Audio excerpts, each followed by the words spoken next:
قررت محكمة الجنايات إخلاء سبيل الفنانة إلهام الفضالة بلا ضمان على أن تعقد أول جلسات محاكمتها في 8 ديسمبر المقبل. وعادت الفضالة إلى أسرتها وفق ما أكدته محاميتها مريم البحر، وذلك بعد انتشار تسجيل صوتي لها أدى إلى حالة التحقيق من ثم قرار النيابة بحجزها 21 يوما على ذمة القضية. وخلال الساعات الماضية أثارت شائعات إصابة الفضالة بسكتة قلبية حالة واسعة من القلق لدى جمهورها في الكويت والخليج، بعدما تداول صفحات التواصل منشورات تزعم نقلها إلى المستشفى وتدهور حالتها الصحية.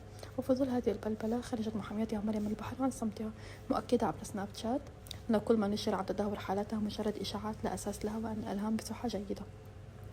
وأوضحت البحر أن حجم التفاعل والدعوات تلقتها الفنانة يعكسها محبة الجمهور الكبيرة، ونشرت بعض رسائل الدعاء التي وصلتها معلقة: دعواتكم وصلت لها وتشكر الجميع على الدعم وتطلب الاستمرار في الدعاء.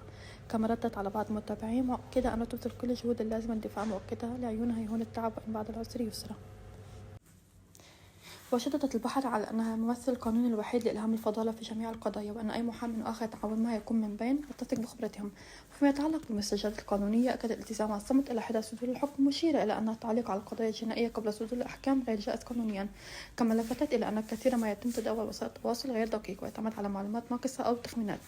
وتطرقت أيضا منشور مؤخر حول قضية الأم، مؤكدة أن بعض المنشورات تضمن استنتاجات خاطئة من ارتباك الجمهور، وأن وحدة المخولة بالحديث عن القضية في هذه المرحلة.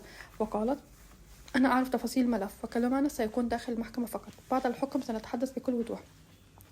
وأبدت ثقتها التامة بالقضاء الكويتي وعدالته. وفي سياق متصل حرصت مريم على نقل امتنان إلهام الفضالة لجمهورها محبيها، مؤكدة أن الدعم النفسي والمعنوي كان له أثر كبير في رفع معنوياتها خلال الفترة الأخيرة، خاصة الضغوط والشائعات المتداولة. ونقلت عنها قولها أن كل الدعوات والرسائل وصلت إليها وأثرت بها.